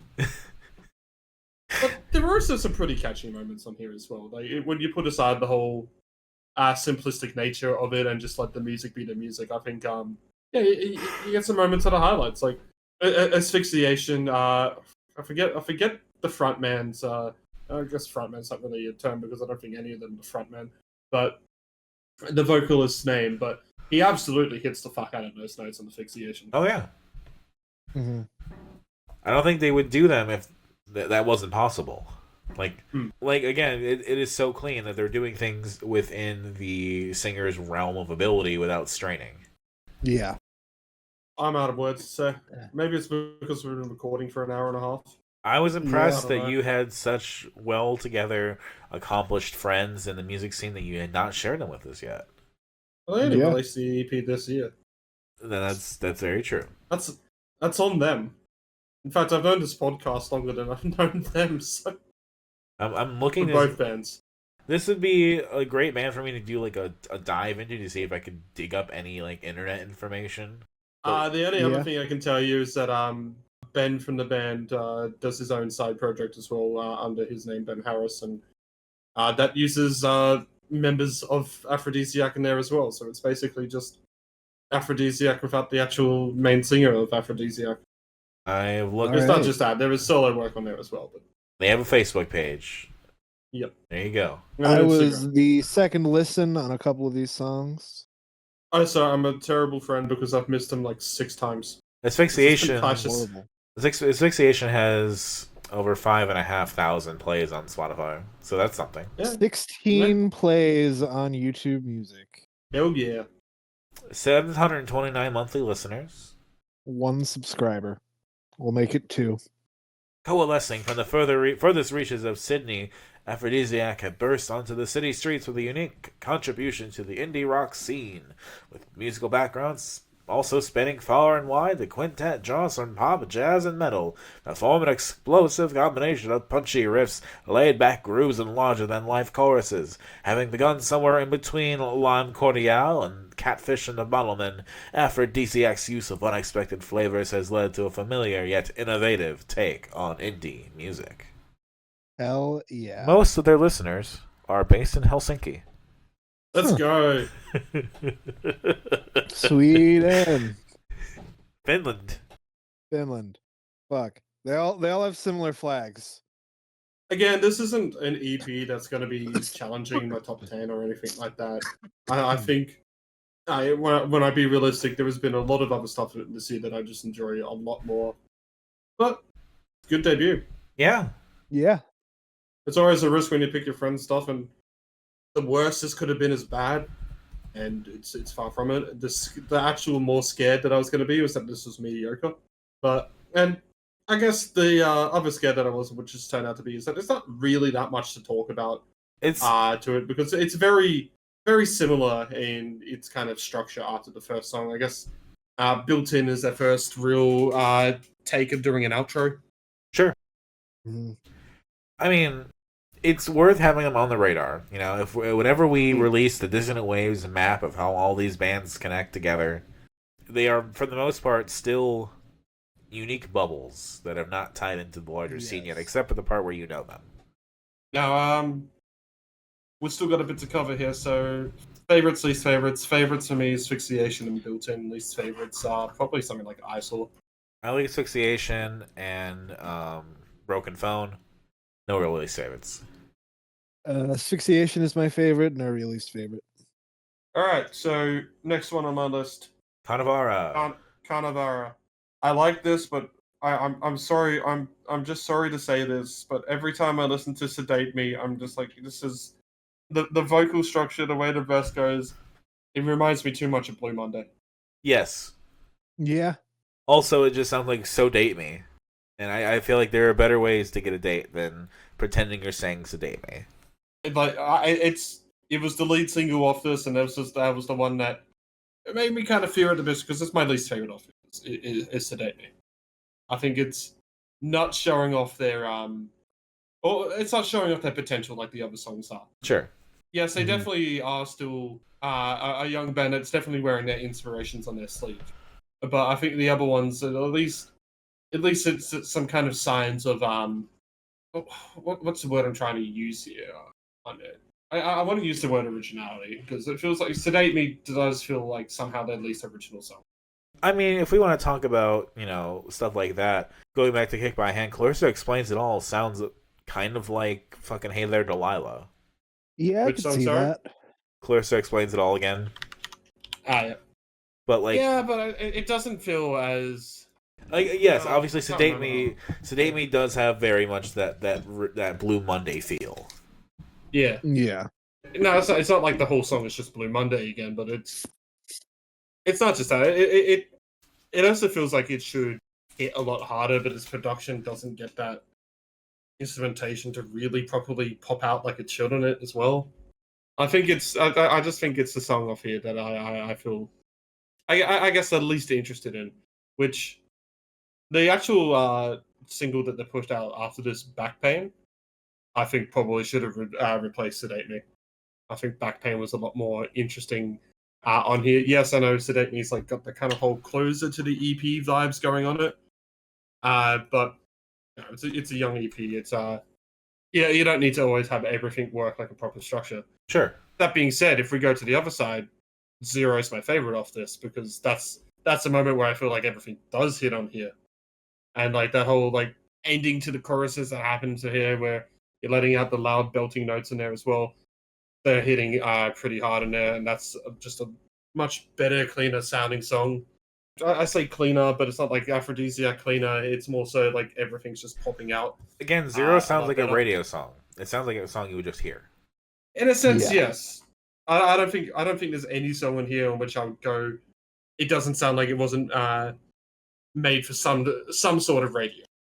Right.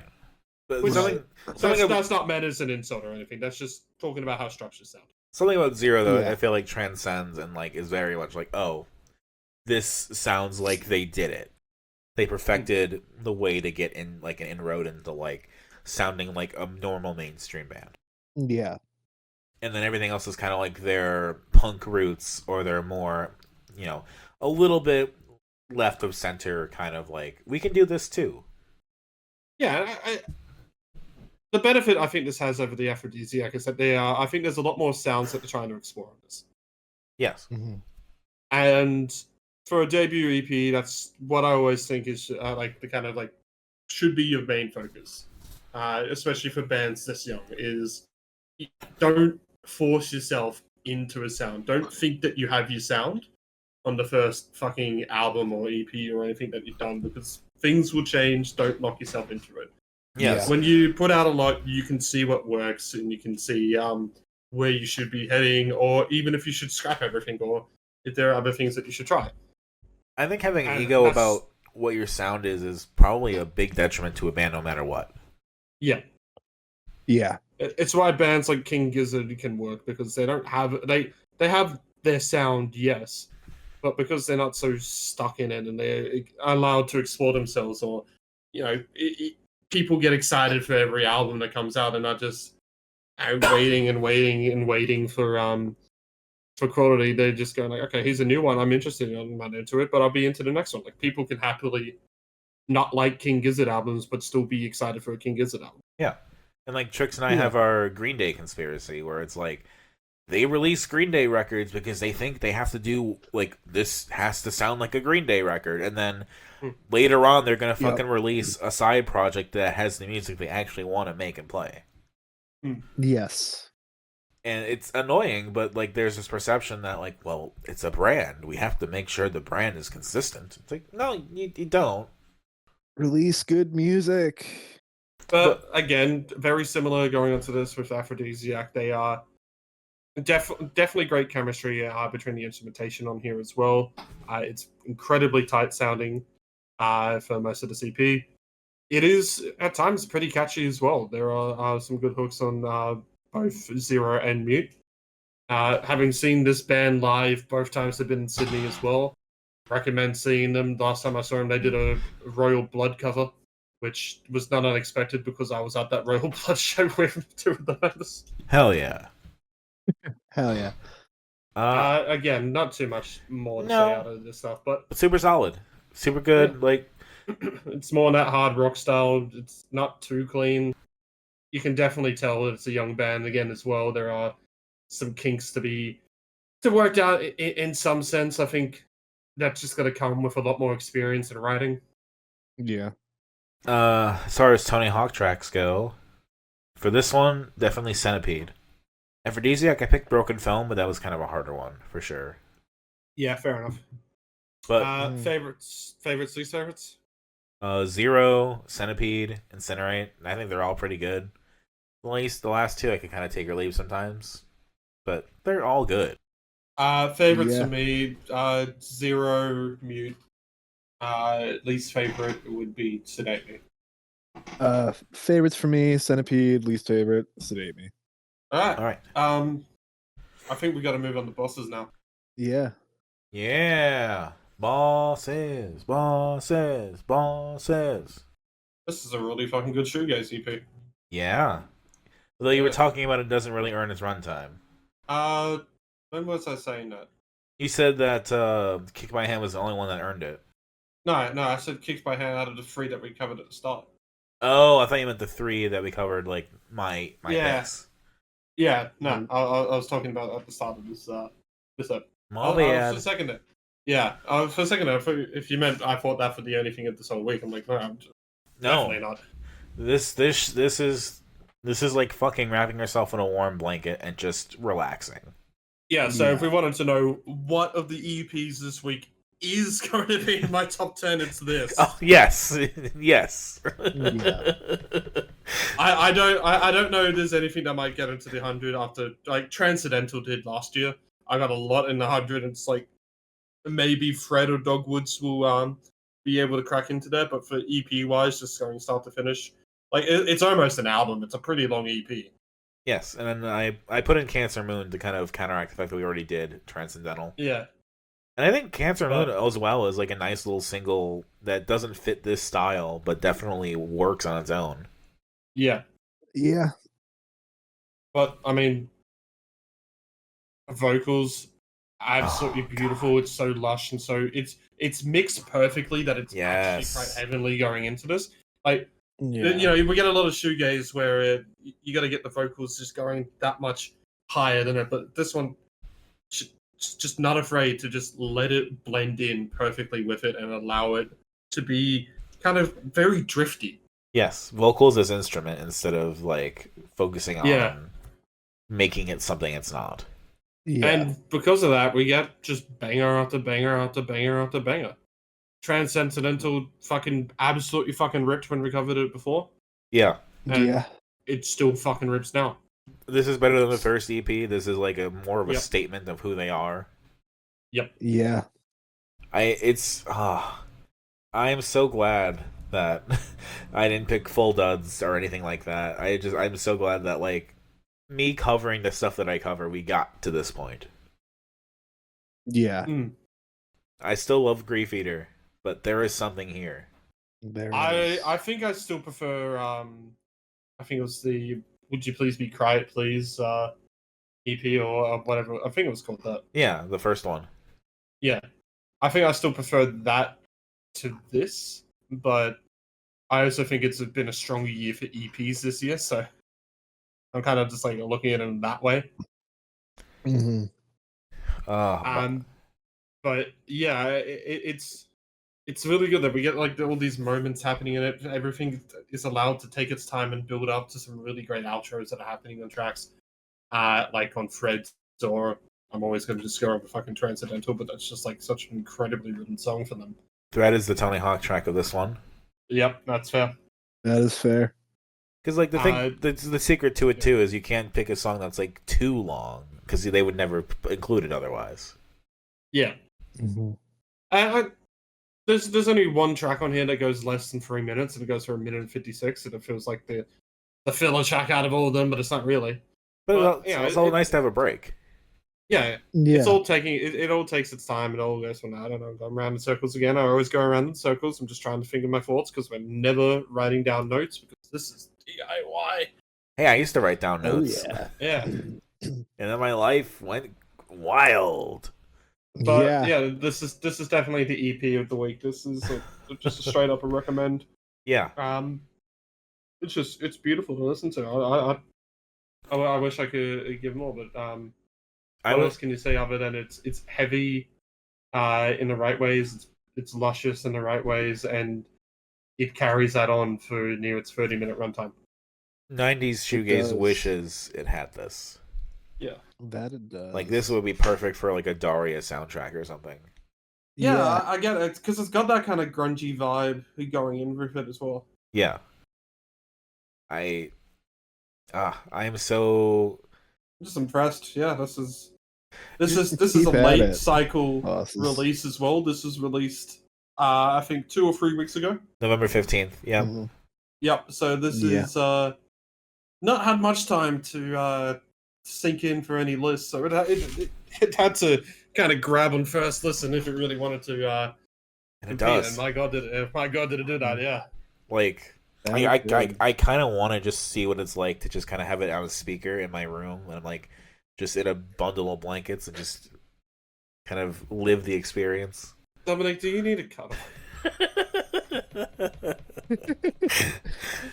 I was with you too. That whole like you wanted to be in your bed with a bunch of blankets. That felt like something else happening. I just think I just need a day for myself. Felt spa day with bosses in the background. Honestly, though, yeah, that'd be great. Spa day with bosses, orgy with speed. And then I invite the band Speed as well. Fuck yeah. The first test, say fuck the rest. How did we not make that joke early? Yeah, no, that's... What a great way to celebrate my 30th birthday. Hell yes. Oh yes, happy dirty 30 to Domino. Yeah, we were literally recording we now have an this old man in our midst. on my 30th birthday. Yes, Manny, thank you for the happy birthday wishes. And to think I could have been at Mastodon instead. Yes, seeing the guy who slept with my father's second wife. It was out of solidarity for you, Trix, clearly. Yes. Or for your dad, really. Yeah. And totally not because I'd spent so many nights out right after getting back from sickness. But I needed to stay home. Yeah, Bosses, fucking check it out. Holy shit. Yeah. Yeah. I don't know if it's EP of the year, but that's only just because there's been some fucking good EPs this year. That there have been. Chicago music. It's like nothing else. The EP list. I feel like the EP list I have at the moment is like harder to rank than the albums list I have happening. I feel like again, I will say I do think it is a down year in music overall. I don't have anything super strongly like in the album side of things that's like, oh, it's number one clearly. Whereas the EPs, I feel like I have stronger opinions about. Yeah, I think that's true. Agree in that sense. You know, on a stronger year for music, you'd expect the albums to be a lot more that are contending, or you even just saying like, oh, this is number 7, but I really thought it would be higher, kind of thing. Like, if there's a year where I'm debating whether or not it's going to be Black Midi or Black Country New Road, that's a good year. That's like a year. It's like, ooh, it's spicy. Yep. Yeah. But this time, it's just like, I'll figure it out. But yeah, I have a feeling like I'm just like my top 10 is going to be full disagree with you this year, Dominic. But we'll see it when we get there. Until then, favorites of this: Ooh. Transcendental, Fred's, Dogwoods. I don't have a least favorite. It's not a 10 out of 10 EP for me, but it's definitely a 9. Favorites for me, Transcendental, Imperance, Grace. Dogwoods would be better if it was called Dagwoods and it was about big sandwiches. No real least favorite. I like Dogwoods. I like Thread. I like Transcendental. I also do like Cancer Moon a lot. Cancer Moon, I think, is very much Cancer Moon is great. worth talking about as well. I don't like the end of the album as much. Like Siren, I feel like I'm kind of like, I'm good. When I get to like Siren, like I'm good. But that's like the worst I can say about it. All right. Now we are then going to, is this just Amyl and the Sniffers? I believe Yep. so. Ritz, do you want a hot take? Is that take that Amyl's hot? No, the take is that I think this is the weakest Amyl and the Sniffers album. Nah, fuck you. I would say it was going to be second best. I think this is their best. Wow, we're all over the place on this one. We're truly dissonant. These Dissonant Waves. Yes. I think whilst, yes, this might not hit as hard instrumentally as Comfort to Me or the debut, which I already forgotten the name of, which Dominic will tell me in approximately 20 seconds, you would assume. It's It was actually a subtitle. yes, it's the subtitle. You know the fucking name of it. Yeah. I think lyrically, this has some really fucking great lines on here. I mean, there's a lot of fun to it. I mean, I guess Yeah. I think the songs like "Freaks to the Front" and "Knifey" and "Don't Fence Me In" are so fucking high that like songs I like in here like "Motorbike Song" and "Do It" and "Me and the Girls" are all really fucking fun, but it's so hard to reach that high again. But it doesn't. I don't this- think this is an album that's trying to reach that high. I think this is an album that's trying to go with its own different direction. And with that, I mean, the only song I would say on here that I think is trying to reach that high, and I think it contends with them, is Jerkin. And "Drinking" was fine. It's okay. I think this album might just be too horny for me. Right, you don't like being called a dumb cunt in the first song? I like. I'm more just looking at it and think of songs like Motorbike Song, where it's like Ride Me Like a Motorbike or whatever the hell. I like that she's more expressive and more sexual and more just like in your face on everything. I think that's Yeah, I can really appreciate interesting. that. Well, straight up, this gets wrapped up in what is probably my favorite song off this album, is You Should Not Be Doing That. Yeah. And that it plays into this whole kind of hypocrisy that happens with a lot of the criticism, where like I think this is the last line of it, where it's like someone who was in Tassie was telling her to flash them tits, while someone else was saying you should not be doing it like that. That kind of thing. It's this whole like she's just it's like this whole, she's not asking for anyone's validation or anything in the song either. It's a full on just calling out everyone's hypocrisy and then fully expressing herself in there. Like there's no criticism either way of the contents of what she's doing or reflecting or anything like that. It's just what she wants to do. Yeah. And that's And it's totally fucking great. Appreciate. yeah, totally respectable, totally here for it. I just Like, think Comfort to Me is a stronger album. I think on Comfort to Me and stuff like that, it fully goes into the whole. There's definitely a vibe that goes into it, which is definitely of. I think it's a very expressive way in its own right. But I think if I could kind of give an example, like a vibe that this gives, or like a kind of description of it on this album, I feel like this is truly where she is the bad bitch. Yes. Yeah. This is And like it fucking works. this is like if Petrol Girls had like a starring Petrol Girl. Yeah. And the songs on here, like, yeah, you might not get a "Don't Fence Me In" with that kind of whole classic pub rock sounds building up in the production on that. I still think there were some really hard hitting songs on here. I'd say the only moment on here which I think is really incorrectly paced is "Big Dreams." I think that's the song that was a bit of a closer that was put a bit too early in this track listing here. I mean, I wasn't a fan of Tiny Bikini, but that's just because it just doesn't appeal to me. I love Tiny Bikini. Yeah, sure you do. Yes. You're not gonna call me out or anything when I'm like the most like blatant pervert out of us three. Yeah. Like, what's the call me out on? I've already done it. So when we start doing like more traditional video content, blatant pervert is going to be your subtitle. Yeah, basically, yeah. On that, like Tiny Bikini is a great song, and that goes on to that whole kind of expressiveness that this album has a theme of, which is basically just it's another one of those fuck you, I'll wear what I want, but the way that she sings it again, it's well fuck you, she wears what she wants. Yeah. I know Dominic doesn't like it because she says there's too many snags on the Barbie. I know that's something that you never agree with, but I more just don't like the higher pitched voice. That's honestly just what it comes down to. It's like, yes, this is the one where it goes up a notch. But like, to be fair, one of my favorite songs is also Me and the Girls, which is literally like demeaning men and like going at them all the fucking time. Yeah. You and the boys are playing your Xbox. You and the guys are soaking. Let me get the so dumb up for that. Yeah.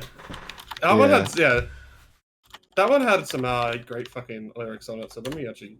You and your boy man look frumpy grumpy. You and the boys look ugly as fuck.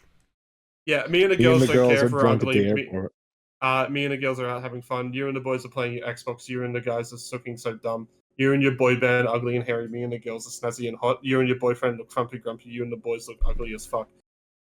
And then they're just drunk at the airport. Yeah. Me and the girls want free abortions. You and the boys can't even get waxed. Me and the girls, we don't want protection. Me and the girls don't want to get boxed. Yeah. It's good shit. Yeah. It is. And that's what I mean. I think this is a stronger lyrically album. I can I feel like it's weaker instrumentally though. Like I listened to this one a bit in the kitchen because it's one of the more kitchen friendly albums we did this week. And I don't know, I just didn't find myself like having those moments I did with the other two albums, the self-titled and whatever the second album is called.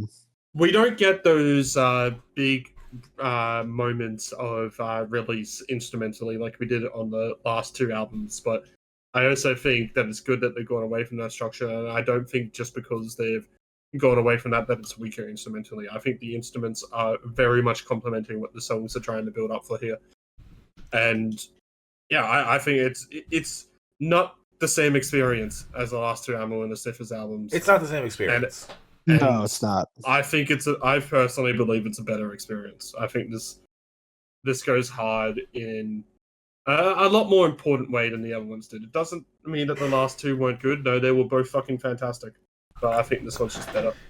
It's the thing for me where it's like I think Comfort to me is about as perfect you can get for them. Like each track stands out on its own. The one track I didn't like was Snakes, and like that's the last one, and that was kind of fun still. Like it was so clear structurally, and like each song was distinct. This one is a little more mushy. This one's a little more loosey goosey, which is good in some ways, but in other ways, it's listening to it pound for pound. I'm going to go back to Comfort for me more, and that's fair. I think it's fair to have preferences in this case, and that's why I picked mine as this is my favorite of the Amyls. But it's just it's the moments on here which really make you properly listen to what Amy is saying, and what she's saying is fucking funny and fucking important. Absolutely, like it's still a very important album, and I think worth kind of having on your list. Yeah. Favorites for me, Chewing Gum, Tiny Bikini. You Should Not Be Doing That. Least favorites, Big Dreams. I mean, also shout out to the cover. Oh yeah, which is it seems to be of a. For some reason, I thought it was a bit like of a CCTV image, but it might not. But it just might be a drone or something. I think. Yeah, it looks like a drone shot. Yeah, and whilst you might get distracted by Amy lifting up her shirt, I think it's the drummer there in the background who's just kind of near T posing in the air. Yeah. In a neutral stance. Yeah, it's fucking great. I like Motorbike Song, which is the Tony Hawk song. Do it, do it. You should not be doing that. Me and the girls. My least favorite, probably Tiny Bikini. Favorites for me. You should not be doing this, and me and the girls. Least favorite. I'm honestly gonna put Jerkin. You are not hot always. No, I work in a kitchen. I'm ugly as shit. Yeah, fair enough. All right, so it's the second last ranking. Yeah. Oh my god, fuck off. That's 11 fucking things. Let's not do this much next week. I got stuff. I got stuff too. Alright, fuck, I can't even remember half the fucking things that we've done. I guess last place is probably the Dead Freddy. Let's just make sure that I get that right. Yep. I put last place as Dead Freddy, then I'll probably put 10th as Sex Mex, 9 as Kicked by a Hand, 8 as Liz Phair, 7 as Aphrodisiac, 6 as Carnivara, which means I got 5 left. I think I got the math right on this. 5th is the Split. Yep. Which means, what have we got left? I got Speed, Amyl, Bosses, Postcard Nowhere. Oh, Postcard Nowhere. And what did I just put as 5th as the Split? Yeah, I put the Postcard Nowhere above the Split, actually, because it was a lovely listen. And also because I can't be fucked up thinking everything else around. 3, then, I'm going to put as Speed. 2, I'm going to put as Bosses. And 1, I'm going to put as Amyl. All right. I don't know where this is going, but I'll just start. I will start at the bottom with Dead Freddy. After that, I'm going to go with the Split. After that, I'm going to go Liz Phair. That's 3. Then Aphrodisiac. Then Postcard Nowhere. Then Carnivara. Then Kicked by a Hand. Then Amyl. Then Sex Mex. Then Speed. Then Bosses. I think that's everything. I'm gonna put Dead Freddy at the bottom. Then I will go with I'm gonna throw Postcard Nowhere down towards the bottom. Okay. Then I'm going to go with the Split. Then Kicked by a Hand, Carnivara, Aphrodisiac. Then I've got I'll throw Liz Phair before Carnivara and Aphrodisiac. So after Liz Phair, Carnivara, Aphrodisiac, we'll go. I'll throw Amyl and the Sniffers there. Let's see, what do I have left? Bosses and Sex Mex. Oh, and Speed. Speed, Sex Mex, Bosses. Bosses number 1? Yeah. Hell yeah. Well, it seems like the winners this week are Speed and Bosses. Yeah. Yeah, fair enough. So, we've got one more episode of proper. Yes. I say proper, but I shit at it. Listening, yeah. I'll go first. Okay. Yeah, just before you do, I was just saying this has been a long year. We've covered quite a lot going into this, and this is a lot to consider because it's now the last pick before we have to now fucking rank everything. And holy fuck, it was, if you think it was a pain during 11, I don't know how we're gonna fucking cover all the rankings. I don't either. I will say I think overall this year is a weird year. It feels like, especially because I focus so much on doing stuff we've done before. It's a weird backbone kind of year where we're not expanding our reach as much as we're just strengthening and kind of investigating the things we've done. And I do hope that 2025 will be a lot more expansive for us. Yeah. With that said, as I said, my pick begins with the new Postcard Nowhere album, Ephemera.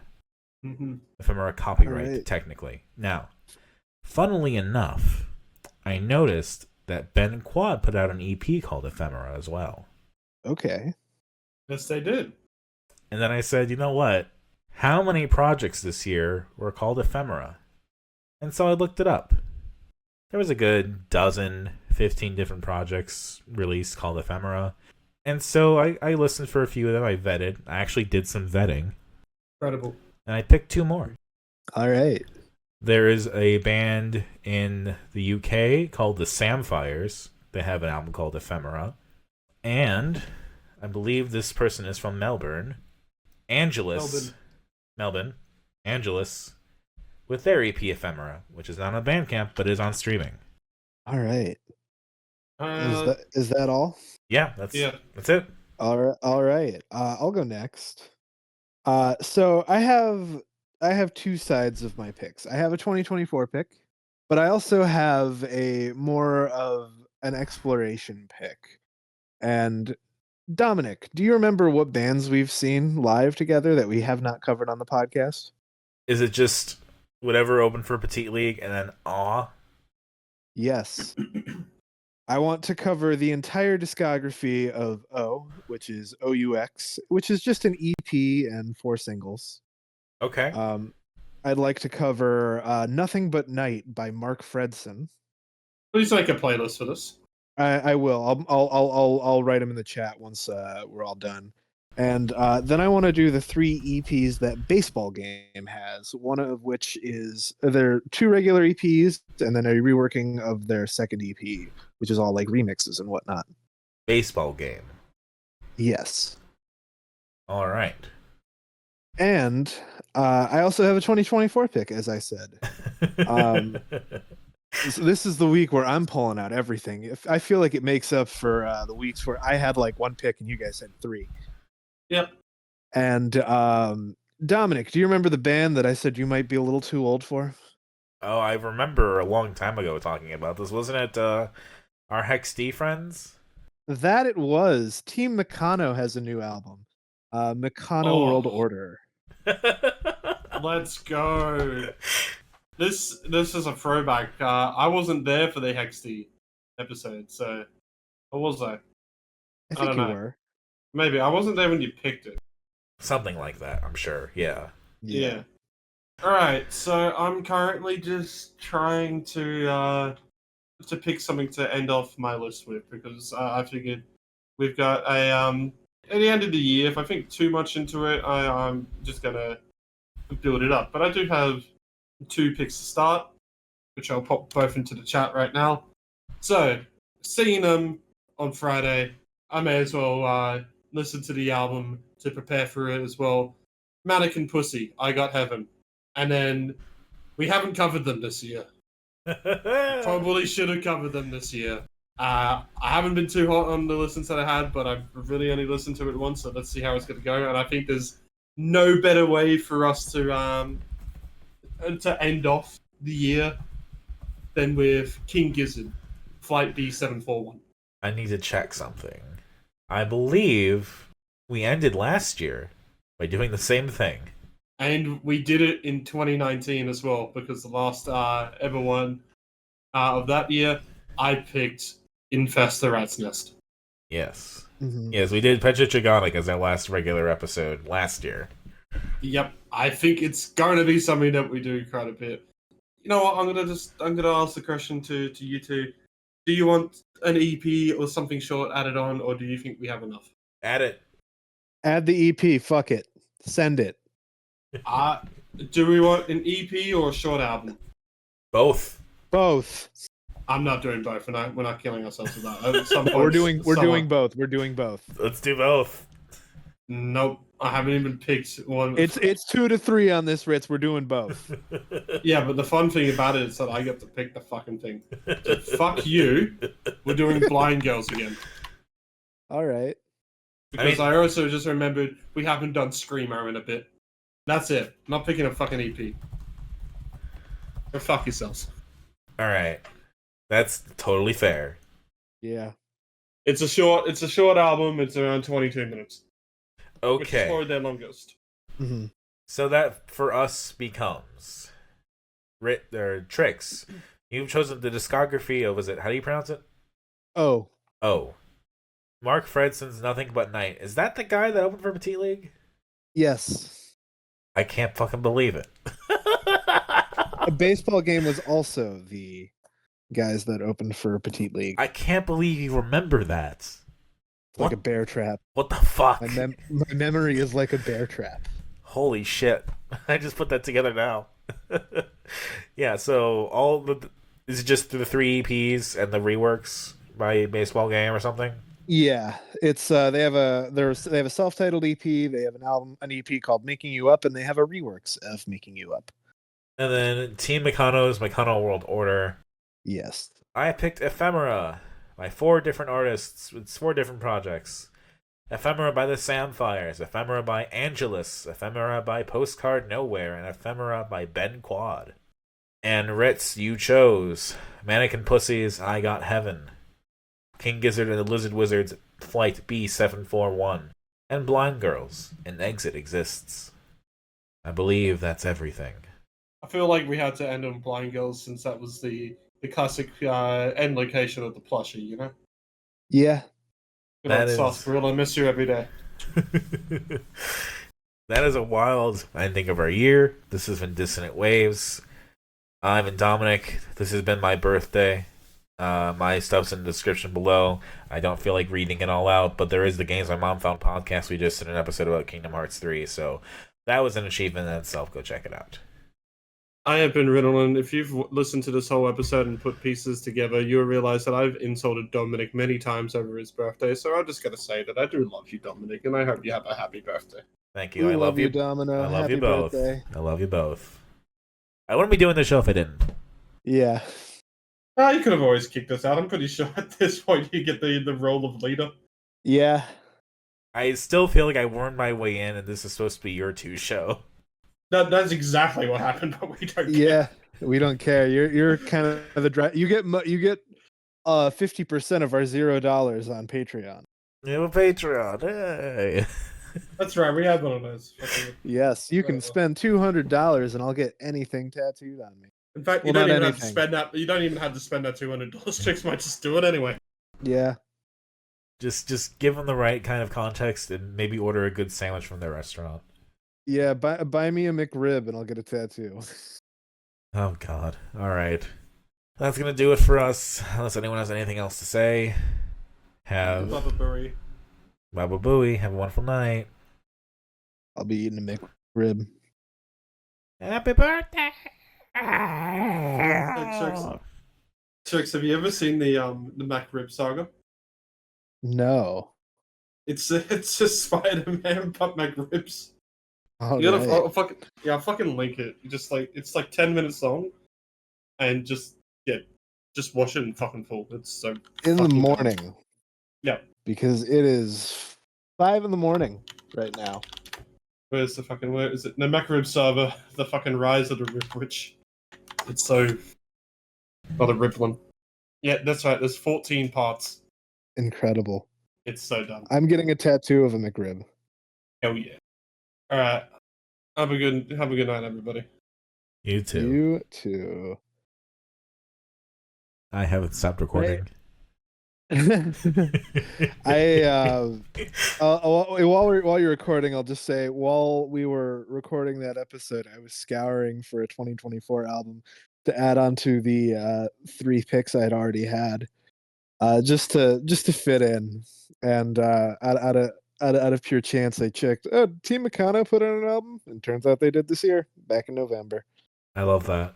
I cannot believe you fucking remembered everyone that's fucking open for Petite League and Home is Aware / Glass Beach. Hey, they were good. I enjoyed them. I think I remember looking it up like a few years back just to be like, oh yeah, who opened for him again? And then I just never took it out of memory. Fair enough. And now they're enshrined in Dissonant Waves lore. Yes. This feels like a really proper fitting end of the year kind of episode, so I'm very excited to see what happens. That's why I thought it would be fun to pull this out. I was gonna do it last week, but then I'm like, nah, I'll do this weird Liz Phair thing. But yeah. Yeah, I don't know. That's kind of how I did the ephemera thing. It's like, I have stuff to pick, but this seems like a fun thread to journey down. Yes. Maybe we'll find stuff that's cool and different and interesting. Yes. All right. Have a good one. It is 5:20 in the morning. All right. See you later. See ya. And I have still not stopped recording. For the first time, I think I am by myself in this chat room, still recording the episode. So I just want to say thank you to everybody for a wonderful time. I have loved doing this show. I'm still doing it. I'm still planning on doing it. But, you know, I'm turning 30, and it's weird and sentimental, and I just appreciate you all, everyone that's listening. Thank you so much, and hope you have a wonderful night. Bye-bye.